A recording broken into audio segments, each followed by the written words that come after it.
Hi students, welcome to ABL Physics. நாம இன்னைக்கு 12th Physics Unit 1 Electrostaticsல இருந்து ஒரு இம்பார்ட்டண்டான 5 mark question தான் பார்க்க போறோம். Capacitors in series and parallel. நாம இப்போ டாபிக் குள்ள போறதுக்கு முன்னால ஒரு கெபாசிட்டர்னா என்ன, அப்புறமா அந்த கெபாசிட்டரோட கெபாசிட்டன்ஸ்னா என்ன அப்படிங்கறத ஃபர்ஸ்ட் பார்த்துக்கலாம். எலக்ட்ரிக் சார்ஜையும் எனர்ஜியையும் ஸ்டோர் பண்றதுக்காக நாம யூஸ் பண்ணக்கூடிய ஒரு டிவைஸ் தான் கெபாசிட்டர். கரண்ட்டை கண்டக்ட் பண்ணக்கூடிய ரெண்டு பிளேட்ஸை ஒரு சின்ன டிஸ்டன்ஸால செப்பரேட் பண்ணி வச்சிருப்பாங்க. அது மட்டும் இல்ல, இந்த ரெண்டு பிளேட்ஸும் ஒண்ணுக்கொன்னு பேரலலா இருக்கும்.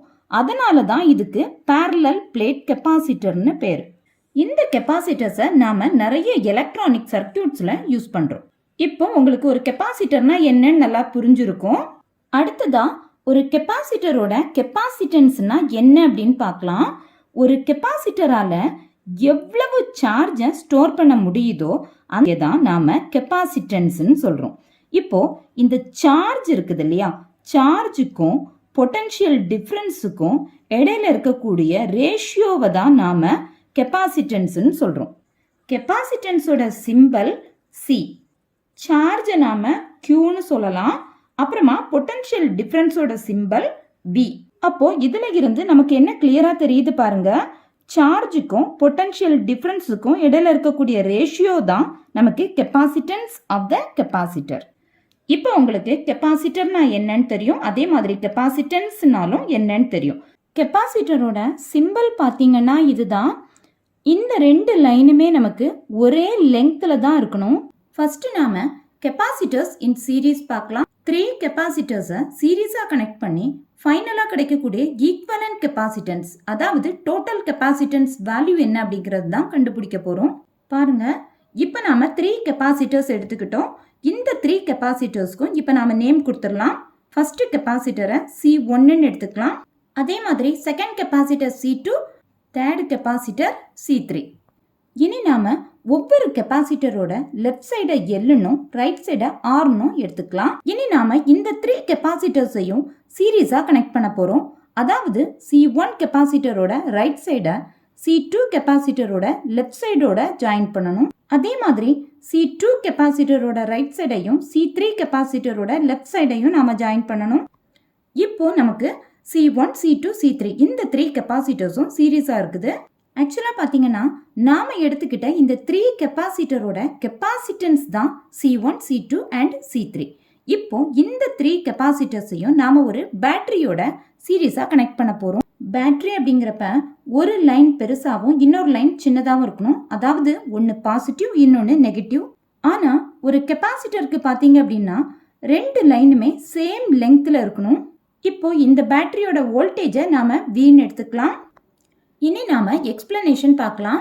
நமக்கு தெரியும், ஒரு சர்க்கியூட்ல நெகட்டிவ் சார்ஜ், அதாவது -Q சார்ஜ் இருக்கக்கூடிய எலக்ட்ரான்ஸ் தான் ஒரு இடத்துல இருந்து இன்னொரு இடத்துக்கு மூவ் ஆகும் இல்லையா. அதே மாதிரி தான் நமக்கு இங்கேயும் இந்த பேட்டரி இருக்குது இல்லையா, பேட்டரியோட நெகட்டிவ் டெர்மினல் இங்க இருக்கு. ஸோ இந்த நெகட்டிவ் டெர்மினல்ல இருந்து நெகட்டிவ் சார்ஜஸ் இங்க இருந்து இப்படியே நமக்கு மூவ் ஆக ஆரம்பிக்குது. இந்த இடத்துல நான் உங்களுக்கு ஒரு விஷயம் சொல்லி ஆகணும். All the particles are made up of atoms. அந்த ஆட்டம் எலக்ட்ரிக்கலி நியூட்ரல் அப்படிங்கிறதும் உங்களுக்கு தெரியும். அதாவது ஒரு ஆட்டத்துல இருக்கக்கூடிய நம்பர் ஆஃப் புரோட்டான்ஸும் நம்பர் ஆஃப் எலக்ட்ரான்ஸும் ஈக்குவலா இருக்கும். இதுல இருந்து நமக்கு என்ன தெரிய வருது அப்படின்னா, பாசிட்டிவ் சார்ஜும் நெகட்டிவ் சார்ஜும் ஒரு ஆட்டத்துல ஈக்குவலா இருக்கும். அதனால பாசிட்டிவும் நெகட்டிவும் சேர்ந்து நமக்கு கேன்சல் ஆயிடும். அதனால தான் நாம ஆட்டமை எலக்ட்ரிக்கலி நியூட்ரல் அப்படின்னு சொல்றோம். இந்த கெபாசிட்டர் C3யோட ரைட் சைடு பிளேட்லையும் பார்த்தீங்கன்னா பாசிட்டிவ் சார்ஜ் எவ்வளவு இருக்கோ அதே அளவுக்கு நமக்கு நெகட்டிவ் சார்ஜஸும் இருக்கும். இப்போ இந்த பேட்டரியோட நெகட்டிவ் டெர்மினல்ல இருந்து நமக்கு நெகட்டிவ் சார்ஜஸ் இங்க போகுது இல்லையா, போய் இந்த C3 கெபாசிட்டரோட ரைட் சைடுல அக்குமுலேட் ஆகுது. இப்போ இந்த பிளேட்ல இருக்கக்கூடிய பாசிட்டிவ் சார்ஜஸை விடவும் நெகட்டிவ் சார்ஜஸோட நம்பர் இன்க்ரீஸ் ஆயிடுச்சு இல்லையா. அதனால இந்த பிளேட் இப்போ நெகட்டிவ்லி சார்ஜ்டு, அதாவது நெகட்டிவ் சார்ஜஸ் எக்ஸஸா இருக்குது. இந்த பிளேட்ல நான் இப்போ 4 நெகட்டிவ் சார்ஜஸ் போட்டிருக்கிறேன். ஸோ இந்த பிளேட்டுக்கு இப்போ நெகட்டிவ் சார்ஜ் இருக்குதுன்னு அர்த்தம். இனி இந்த இடத்துல நமக்கு ஒரு பிரின்சிபல் யூஸ் ஆகுது, அதுதான் எலக்ட்ரோஸ்டாட்டிக் இண்டக்ஷன். எலக்ட்ரோஸ்டாட்டிக் இண்டக்ஷன் அப்படின்னா charging the object without actual contact. அதாவது ஒரு ஆப்ஜெக்டை நாம இன்னொரு ஆப்ஜெக்டால டச் பண்ணாமலேயே சார்ஜை ப்ரொடியூஸ் பண்ண வைக்கிறோம். இந்த மெத்தடுக்கு தான் எலக்ட்ரோஸ்டாட்டிக் இண்டக்ஷன் பேர். இப்போ பாருங்க, இங்க ஒரு ஸ்பியர் இருக்குது இல்லையா? ஸோ இந்த ஸ்பியர் இனிஷியலா அன்சார்ஜ்டு ஸ்பியரா இருக்குது, அதாவது நியூட்ரலா இருக்குது. இப்போ இதை கிளியரா எக்ஸ்பிளைன் பண்ணணும்னா, இப்போ ஒரு ஸ்பியர் இருக்கு, அந்த ஸ்பியர்ல நமக்கு ஈக்குவல் நம்பர் ஆஃப் பாசிட்டிவ் சார்ஜும் ஈக்குவல் நம்பர் ஆஃப் நெகட்டிவ் சார்ஜும் இருந்துச்சு அப்படின்னா நமக்கு ரெண்டும் என்ன ஆயிடும், கேன்சல் ஆயிடும். ஸோ நியூட்ரலா இருக்குதுன்னு அர்த்தம். இப்போ இந்த ஸ்பியர் பக்கத்துல நெகட்டிவ் சார்ஜ் இருக்கக்கூடிய ஒரு ராடை எடுத்துட்டு வரேன். ஸோ எடுத்துட்டு வர்றப்ப நமக்கு என்ன ஆகும் அப்படின்னா, இந்த ராட் இந்த ஸ்பியர்ல இருக்கக்கூடிய நெகட்டிவ் சார்ஜை ரிப்பல் பண்ணிடும். ஏன்னா like charges ripple each other இல்லையா? அதே டைம்ல இந்த ஸ்பியர்ல இருக்கக்கூடிய பாசிட்டிவ் சார்ஜை இது அட்ராக்ட் பண்ணும். அப்போ இந்த ராடுக்கு பக்கத்துல இந்த ஸ்பியர்ல நமக்கு பாசிட்டிவ் சார்ஜ் இருக்கும், தூரமா நமக்கு நெகட்டிவ் சார்ஜ் போயிடும்.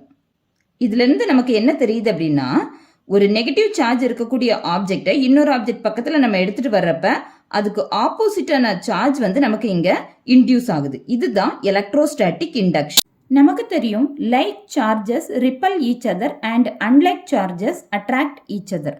அதாவது இந்த C3 பிளேட்டோட ரைட் சைடில் இருக்கக்கூடிய நெகட்டிவ் சார்ஜ் C3 பிளேட்டோட லெஃப்ட் சைடில் இருக்கக்கூடிய நெகட்டிவ் சார்ஜை ரிப்பல் பண்ணும், பாசிட்டிவ் சார்ஜை அட்ராக்ட் பண்ணும். ஸோ ரிப்பலான நெகட்டிவ் சார்ஜஸ் எல்லாமே C2 பிளேட்டோட ரைட் சைடில் போய் அக்குமுலேட் ஆகும். அதே டைமில் C3 பிளேட்டோட லெஃப்ட் சைடில் பாசிட்டிவ் சார்ஜஸ் மட்டுமே இருக்கும். இங்கே 4 நெகட்டிவ் சார்ஜ் போட்டோம் இல்லையா? அதனால இங்கே 4 பாசிட்டிவ் சார்ஜ் தான் இருக்கணும். அதே மாதிரி இங்கே 4 பாசிட்டிவ் சார்ஜ் இருந்தால் இங்கே 4 நெகட்டிவ் சார்ஜஸ் போட்டுக்கோங்க. இதில் இருந்து நமக்கு என்ன தெரிய வருது அப்படின்னா, இந்த C3 பிளேட்டோட ரைட் சைடில் நமக்கு நெகட்டிவ் சார்ஜஸ் இருந்துச்சு இல்லையா? அப்புறமா எலக்ட்ரோஸ்டாட்டிக் இண்டக்ஷன்னால லெஃப்ட் சைடில் பாசிட்டிவ் சார்ஜ் இன்டியூஸ் ஆச்சு. அதே டைமில் இதில் இருந்த நெகட்டிவ் சார்ஜஸ் எல்லாம் C2 பிளேட்டோட ரைட் சைடுக்கு டிரான்ஸ்ஃபர் ஆயிடுச்சு. இப்போ மறுபடியும் இந்த C2 பிளேட்டோட ரைட் சைடில் நமக்கு நெகட்டிவ் சார்ஜ் இருக்குது இல்லையா? அதனால் எலக்ட்ரோஸ்டாட்டிக் இண்டக்ஷன்னால இந்த லெஃப்ட் சைடில் நமக்கு பாசிட்டிவ் சார்ஜஸ் இன்டியூஸ் ஆகும். அட் த சேம் டைம் நமக்கு இங்கே இருந்த நெகட்டிவ் சார்ஜஸ் எல்லாமே C1 பிளேட்டோட ரைட் சைடுக்கு டிரான்ஸ்ஃபர் ஆகிடும் இல்லையா? மறுபடியும் பழைய மாதிரியே நமக்கு இங்கே C1 பிளேட்டோட லெஃப்ட் சைடில் பாசிட்டிவ் சார்ஜஸ் இன்டியூஸ் ஆகும். நெகட்டிவ் சார்ஜஸ் எல்லாமே பேட்டரியோட பாசிட்டிவ் டெர்மினலுக்கு மூவ் ஆகிடும். இப்போ நாம் தியரி பார்க்க போகிறோம். C1, C2, C3 கெப்பாசிட்டன்ஸ் இருக்கக்கூடிய 3 கெப்பாசிட்டர்ஸை பேட்டரியோட சீரீஸாக கனெக்ட் பண்ணுறோம். அப்புறமா பேட்டரியோட நெகட்டிவ் டெர்மினலில் இருந்து -Q சார்ஜஸ் C3 பிளேட்டோட ரைட் சைடுக்கு போச்சு. C3 பிளேட்டோட லெஃப்ட் சைடில் +Q சார்ஜஸ் இன்டியூஸ் ஆச்சு. இந்த பிளேட் புஷ் பண்ண நெகட்டிவ் சார்ஜஸ் எல்லாமே C2ஓட ரைட் சைடுக்கு போயிடுச்சு. இதே ப்ராசஸ் படி கடைசியாக C1 பிளேட்டோட லெஃப்ட் சைடில் +Q சார்ஜஸ் இருந்துச்சு, -Q சார்ஜஸ் பேட்டரியோட பாசிட்டிவ் டெர்மினலுக்கு போயிடுச்சு. நாம் முன்னாலே பார்த்த மாதிரி இந்த 3 கெப்பாசிட்டர்ஸ்லையும் ஸ்டோர் ஆகி இருக்கக்கூடிய சார்ஜ் கண்டிப்பாக சேமாக தான் இருக்கும்.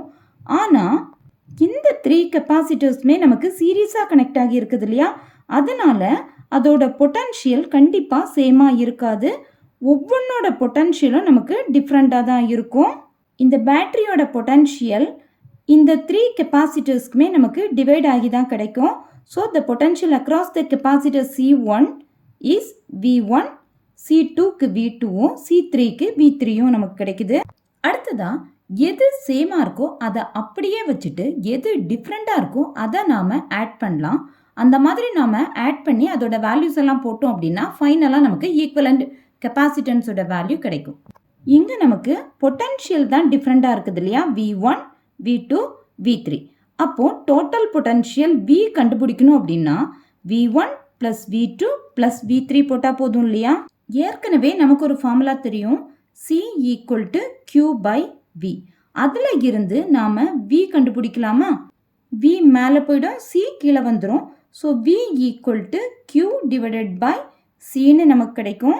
இந்த ஃபார்முலாவில் இருந்து நாம் இப்போ V1 கண்டுபிடிக்க போகிறோம். அப்போ V1 கண்டுபிடிச்சோம் அப்படின்னா மேலே என்ன இருக்குது? நமக்கு Q நமக்கு சேம் தான். ஸோ வந்து நாம் Q1 Q2 Q3 எல்லாம் போடக்கூடாது, Q தான் போடணும். அப்போது V1 equal to Q divided by V1 இருக்குது இல்லையா? ஸோ V1 அப்படிங்கிறது voltage across the capacitor C1 இல்லையா? அப்போது V1 equal to Q by C1. இதே மாதிரி V2 equal to Q by C2, V3 equal to Q by C3. இப்போ இந்த values எல்லாத்தையும் எடுத்துகிட்டு போயிட்டு இந்த ஃபார்முலாவில் நாம் சப்ஸ்டியூட் பண்ணிடலாமா? V ஈக்குவல் டு V1 அதுதான் நமக்கு Q by C1 plus V2 Q by C2 plus V3 Q by C3. இப்போது இந்த ஈக்குவேஷனில் ரைட் சைடில் இருக்கக்கூடிய இந்த 3 டேர்ம்லேயுமே நமக்கு Q காமனாக இருக்குது இல்லையா? அதனால அதை வெளியே வச்சுக்கலாம். Q வெளியே எடுத்துட்டோம் அப்படின்னா இந்த ஃபஸ்ட்டு டேர்மில் 1 டிவைடட் பை C1 தான் இருக்கும். அப்புறமா இந்த ப்ளஸ், அப்புறம் இந்த Q வெளியே வந்துருச்சு ஏற்கனவே. So 1 by C2 plus 1 by C3. இப்போது இந்த 3 கெப்பாசிட்டர்ஸ், அதாவது C1 C2 C3, இந்த 3 கெப்பாசிட்டர்ஸும் சேர்ந்து நமக்கு ஒரு சிங்கிள் ஈக்குவலன்ட் கெப்பாசிட்டன்ஸை ஃபார்ம் பண்ணுது. அதை தான் நாம் சிஎஸ்ன்னு சொல்கிறோம், கெப்பாசிட்டர்ஸ் இன் சீரீஸ். அப்புறமா அந்த பேட்ரி கனெக்ஷன் அப்படியே இங்கே இருக்கட்டும்.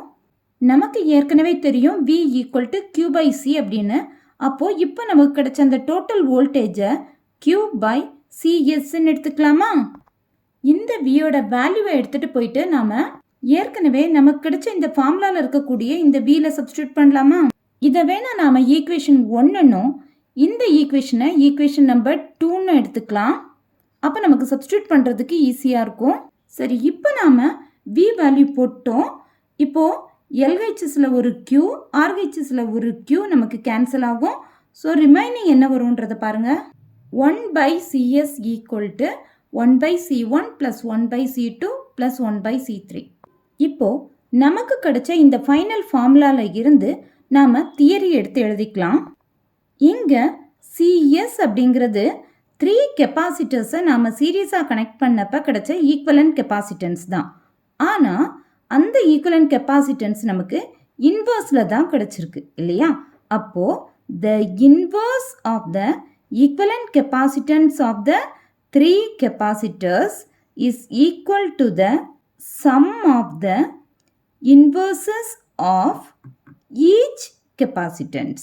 அதாவது ஈக்குவலன்ட் கெப்பாசிட்டன்ஸோட இன்வர்ஸ் வேல்யூ எதுக்கு ஈக்குவலாக இருக்கும் அப்படின்றாங்கன்னா, ஒவ்வொரு கெப்பாசிட்டன்ஸோட இன்வர்ஸையும் ஆட் பண்ணால் அதுக்கு ஈக்குவலாக இருக்கும் அப்படின்றாங்க. அது மட்டும் இல்லாமல் இந்த சிஎஸோட வேல்யூ பார்த்திங்கன்னா, நாம் 3 கெப்பாசிட்டர்ஸ் யூஸ் பண்ணோம் இல்லையா? C1 C2 C3. அந்த 3 கெப்பாசிட்டர்ஸில் எந்த வேல்யூ ரொம்ப ரொம்ப சின்ன வேல்யூவாக இருக்கோ அந்த வேல்யூவை விடவும் இந்த ஈக்குவலன்ட் கெப்பாசிட்டன்ஸோட வேல்யூ ஸ்மாலாக தான் இருக்கும் அப்படின்றாங்க.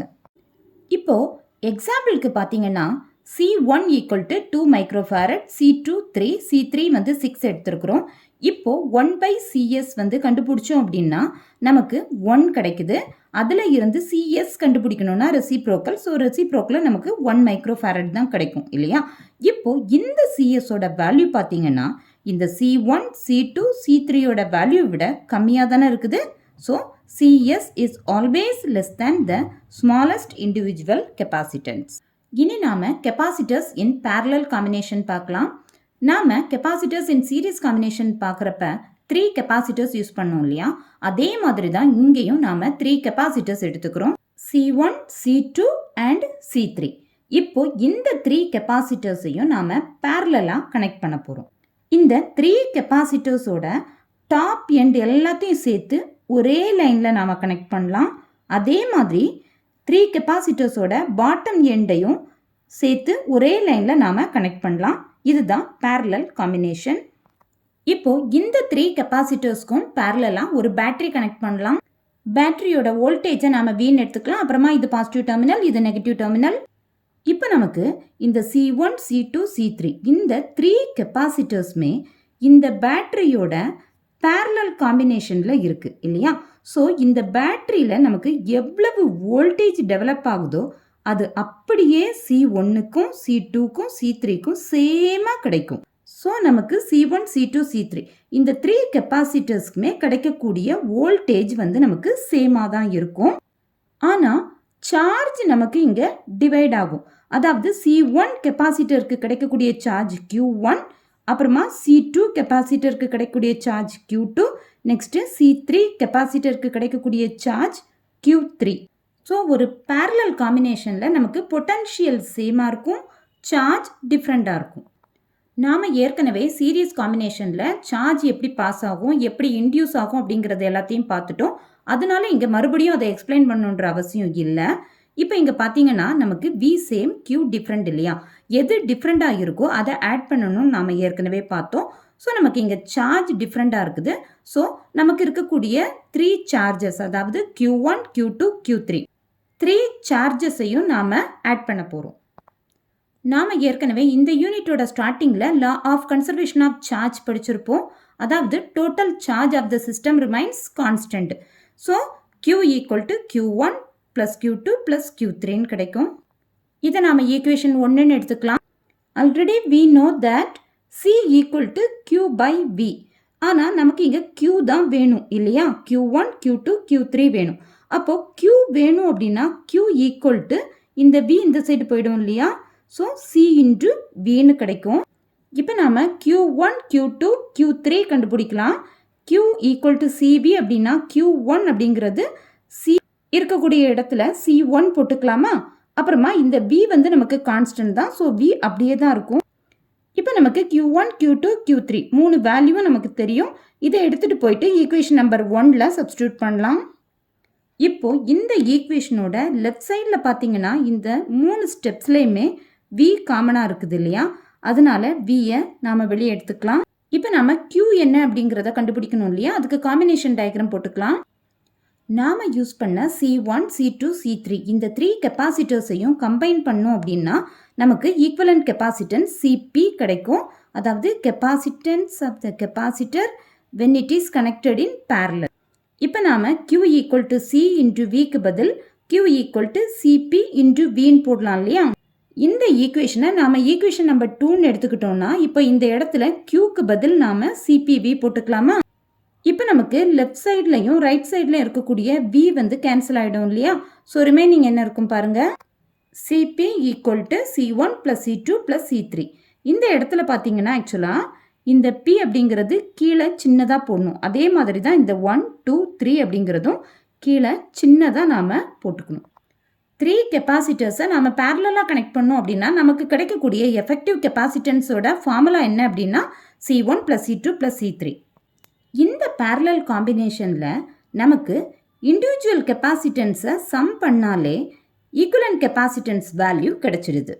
இப்போது இதுக்கும் நாம் எக்ஸாம்பிள் பார்த்தோம்னா சீரியஸ் காம்பினேஷனுக்கு எடுத்துக்கிட்ட மாதிரியே C1, C2, C3 வேல்யூஸ் எடுத்துக்கிறோம். அதுக்கப்புறமா இந்த formula CP equal to C1 plus C2 plus C3யில் சப்ஸ்டியூட் பண்ணோம் அப்படின்னா ஃபைனலாக நமக்கு ஈக்குவலன்ட் கெப்பாசிட்டன்ஸோட வேல்யூ பார்த்தீங்கன்னா 11 மைக்ரோஃபாரட் கிடைக்குது.